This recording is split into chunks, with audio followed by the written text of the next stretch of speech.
Alguna vez descubriste que las personas en las que más confiabas eran las mismas que estaban dispuestas a destruirlo todo por orgullo? Yo nunca imaginé que viviría algo así.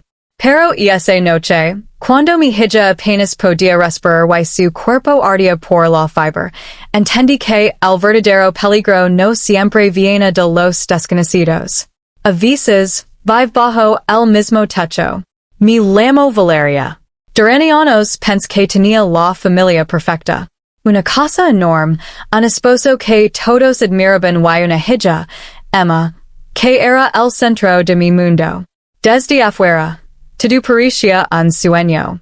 Nadie imaginaba que detrás de aquellas paredes había silencios, humiliations y decisiones que poco a poco estaban destruyendo mi vida. Todo comenzó una noche que jamás podré olvidar. Eran casi las 7 cuando escuché la voz débil de Emma llamando desde su habitación. Mamá, corrí de inmediato. La encontré acostada, con el rostro completamente rojo y el cuerpo temblando.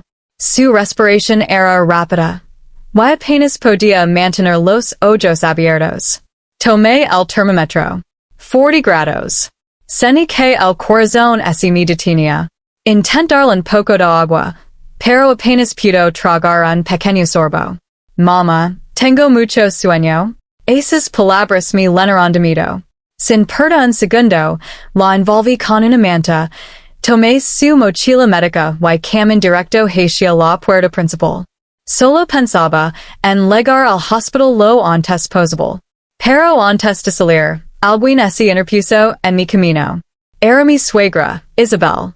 Vestía un elegante vestido oscuro, acomodando tranquilamente un collar de perlas, como si nada importante estuviera ocurriendo.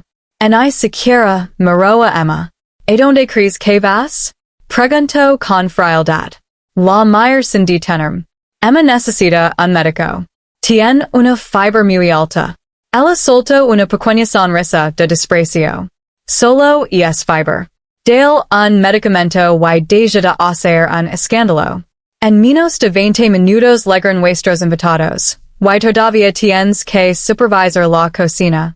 La observa incrédula. ¿Invitados? De verdad una cena era más importante que la salud de una niña de 4 años? Respira profundamente. Mueves, por favor.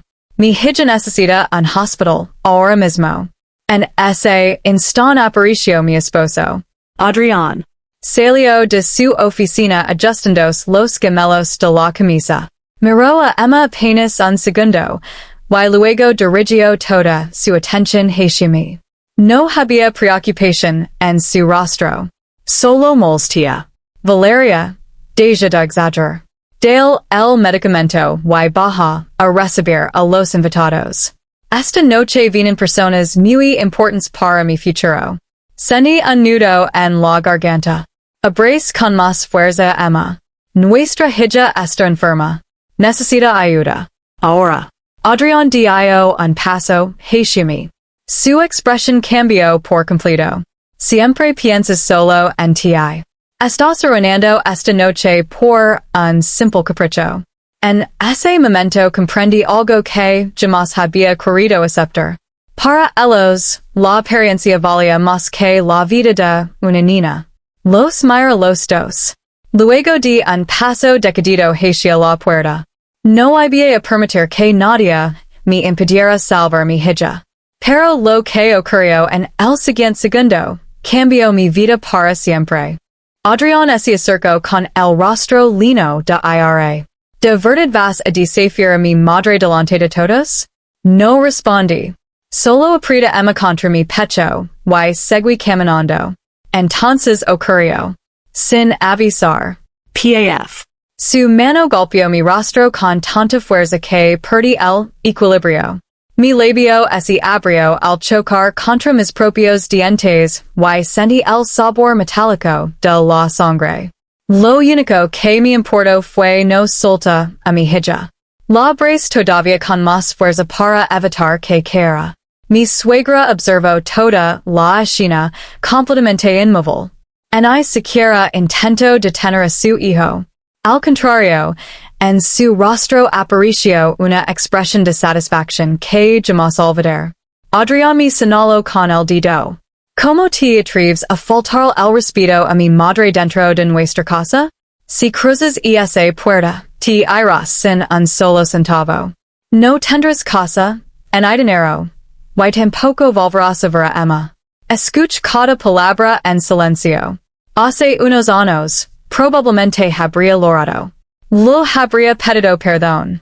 Habría intentado evitar otra discusión.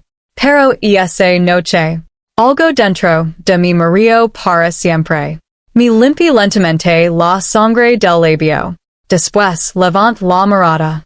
Y sonreí. Una sonrisa tranquila. Segura. Eso desconcertó a Adrián. Incluso dio un pequeño paso hacia atrás. Lo mir fijamente. ¿Nuestra casa? Pregunt con una calma que en yo misma conocía. Creo que ha llegado el momento de hablar de eso. Los dos me observaron sin entender. Porque levaban años creyendo una mentira. Pensaban que todo lo que había dentro de aquella mansión existía gracias a Adrián. Pero la realidad era completamente diferente. Mucho antes de conocerlo, yo ya había construido mi propio futuro. Crecí con muy poco. Mi madre me crió sola después de que mi padre desapareciera de nuestras vidas. Trabajaba dos empleos para que nunca nos faltara comida. Desde muy joven prometí que jamás dependería económicamente de otra persona. Mientras otras personas gastaban su salario, yo estudiaba finanzas por las noches. Mi primer sueldo apenas alcanzaba para vivir. Aún así, ahorré cada moneda. Con ese dinero compré una pequeña propiedad que nadie quería. La repair. La alquil. Después compré otra. Y luego otra más. Con paciencia, esfuerzo y muchos sacrificios, construí una empresa inmobiliaria completamente mía. Nunca necesité presumir mi éxito. Prefería trabajar en silencio. Cuando conocí a Adrián, él parecía un hombre amable, atento y educado. Me enamoré de la persona que decía ser. Lo que nunca imaginé fue que su familia llevaba años ocultando una realidad muy distinta. Conservaban un apellido conocido. Pero el dinero ya no existía. Las deudas crecían en silencio mientras intentaban mantener una apariencia de riqueza delante de todos. Cuando nos casamos, fui yo quien compró la enorme mansión donde vivíamos. La propiedad quedó registrada únicamente a mi nombre a través de mi empresa. No porque desconfiara de Adrián, sino porque siempre protegía todo aquello que había construido con tanto esfuerzo. Además, cada mes mi empresa enviaba una cantidad suficiente para cubrir todos los gastos de la casa. Los salarios del personal. Las reparaciones. Las fiestas elegantes de Isabel. Los trajes de Adrián. Y la vida de lujo que ambos presumían delante de la sociedad. Ellos disfrutaban de una fortuna que nunca habían ganado. Y esa noche, por primera vez, estaban a punto de descubrir quién era realmente la mujer a la que llevaban años menospreciando. Respira profundamente. Y sostuve la mirada de Adrián. Escúchame con atención. Esta casa, cada pared, cada ventana y cada metro de este lugar, está registrada únicamente a mi nombre. El silencio fue absoluto. Mi suegra soltó una pequeña risa. Eso es ridículo. Miró a Adrián esperando que él también se burlara. Pero él no dijo una sola palabra. Su rostro había perdido todo el color. Por primera vez desde que nos conocemos, entendió que yo no estaba mintiendo. Continuó hablando con total tranquilidad. La empresa que paga el mantenimiento de esta mansión también es mía. El dinero que reciben cada mes, los empleados que trabajan aquí, las cenas elegantes, los vinos exclusivos, los trajes hechos a medida, todo sale de mi empresa, nunca de la tuya. Adrián abrió la boca, pero no encontró palabras. Durante 5 años creo que yo simplemente administraba algunos negocios pequeños. Nunca tuvo interés en preguntar de dónde venía realmente nuestro dinero. Lo bastaba con disfrutarlo. Mir por última vez aquella enorme casa. Ya no significaba nada para mí. Sin decir una palabra más, abrí la puerta y salí. El frío de la noche golpeó mi rostro mientras Emma seguía abrazada a mí. Condujo directamente al hospital. Los médicos actuaron de inmediato. Su temperatura seguía siendo muy alta. Estaba deshidratada y necesitó permanecer varias horas bajo observación. Cuando finalmente comenzó a mejorar, sentí que podía volver a respirar. Emma se quedó dormida sujetando mi mano. La observé durante varios minutos. Después tomé mi teléfono. Había llegado el momento de terminar con todo. Llamé a mi abogado de confianza. Su nombre era Gabriel. Llevaba casi 10 años encargándose de todos los asuntos legales de mi empresa. Contestó casi al instante. Buenas noches, Valeria. ¿Qué ocurrió? Respira lentamente. Quiero iniciar el proceso de divorcio. Esta misma noche. Y también necesito una auditoría completa de todas las cuentas de mi empresa. No quiero dejar absolutamente nada al azar. Gabriel guardó silencio unos segundos. Luego respondió con firmeza. Entendido. Empiezo ahora mismo. En menos de 48 horas, toda la documentación estaba preparada. La demanda de divorcio había sido presentada. También se solicitó una orden de protección utilizando el informe médico del hospital y las fotografías de la agresión que sufrí aquella noche. Pensé que lo peor ya había pasado. Pero estaba completamente equivocada. 3 días después, Gabriel me llamó para pedirme una reunión urgente. Su expresión era mucho más seria de lo habitual. Colocó una carpeta sobre su escritorio. Hay algo que debes ver. Abrí el expediente lentamente. Dentro aparecía una solicitud realizada semanas antes. Alguien había pedido información confidencial sobre la empresa propietaria de todos mis bienes. La petición había sido enviada desde otro despacho de abogados. Sentí un escalofrío. ¿Quién hizo esta solicitud? Gabriel levantó la vista. Tu suegra. Isabel. Mi corazón comenzó a latir con fuerza. Pero aquello solo era el principio. Entre aquellos documentos apareció algo mucho más grave. Un formulario preparado para añadir a Adrián como cotitular de la cuenta principal de mi empresa. Y lo peor era que llevaba una firma con mi nombre. Una firma que jamás había hecho. Por suerte, el banco detectó varias irregularidades y rechazó la solicitud antes de aprobarla. Nunca llegaron a avisarme porque el trámite quedó bloqueado automáticamente. Me quedé inmóvil. Y no tenía ninguna duda. Aquella familia no solo había intentado controlar mi vida, también había intentado cuidarse con todo lo que construí durante años. Y desde ese instante, tomé una decisión definitiva. No había a perdonar absolutamente nada. Mira a Gabriel durante varios segundos. No sentía miedo. No sentía tristeza. Solo una enorme claridad. Durante años había intentado mantener unida a una familia que, en realidad, llevaba mucho tiempo intentando destruirme. Levant la mirada. No quiero acuerdos. No quiero negociations. Quiero que la ley haga todo lo que tenga que hacer. Gabriel asintió. Así será. Los días siguientes fueron un caos. Adrián comenzó a llamarme una y otra vez. Una llamada. 5 llamadas. 10 llamadas. Más de 20 mensajes. No respondí ninguno.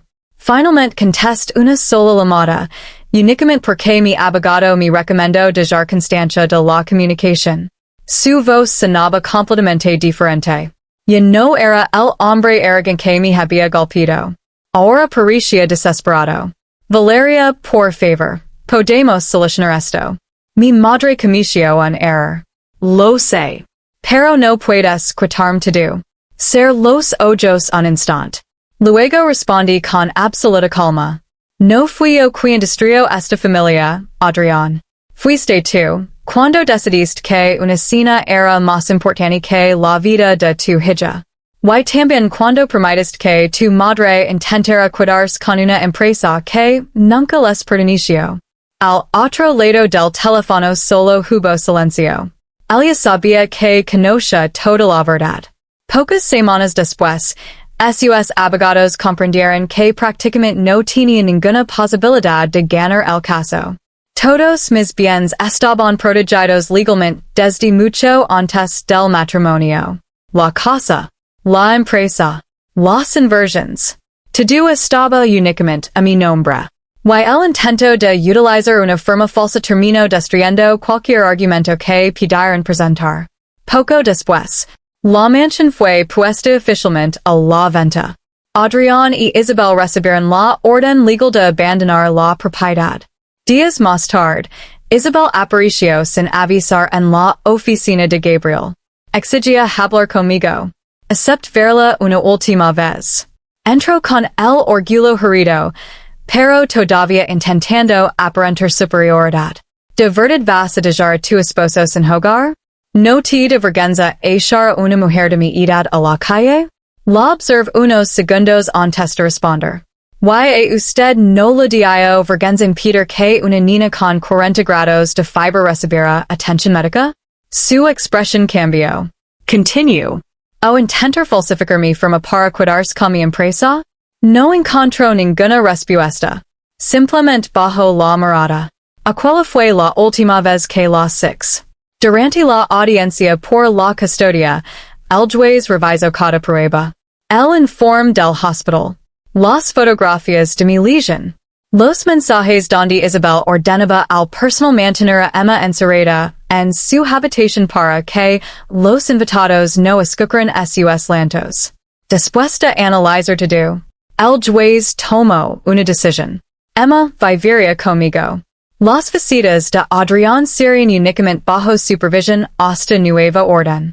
6 meses más tarde, la mansión fue vendida. Con parte ese dinero compré una casa mucho más pequeña. No tenía enormes salones. En hay lámparas de lujo. En hay fiestas elegantes. Pero tenía algo mucho más valioso. Pause. Emma volvió a sonreír. Recuperó su salud. Y cada noche, antes de dormir, me abrazaba con fuerza. Entonces comprendí que había tomado la mejor decisión de toda mi vida. Mi empresa siguió creciendo. Trabajé con más tranquilidad que nunca. Y no gastaba mi energía intentando satisfacer a personas que jamás valorarían mis esfuerzos. La inversa en construir un mejor futuro para mi hija. A veces me preguntan si me arrepiento de haber abandonado aquella mansión. Siempre respondo lo mismo. No perdí un hogar. Perdí una prisión disfrazada de lujo. Y gain la libertad que llevábamos buscando. Porque el verdadero éxito no consiste en tener una casa enorme, sino en vivir donde nadie pueda apagar tu voz, en y poner en peligro a las personas que más amas. Y ahora quiero saber tu opinión. ¿Qué habrías hecho tú en mi lugar? Dígamelo en los comentarios. Me encantará leer tu respuesta. Si esta historia te emocionó, suscríbete al canal, activa la campana y acompáñanos en las próximas historias, donde descubrirás casos reales llenos de emoción, justicia y segundas oportunidades.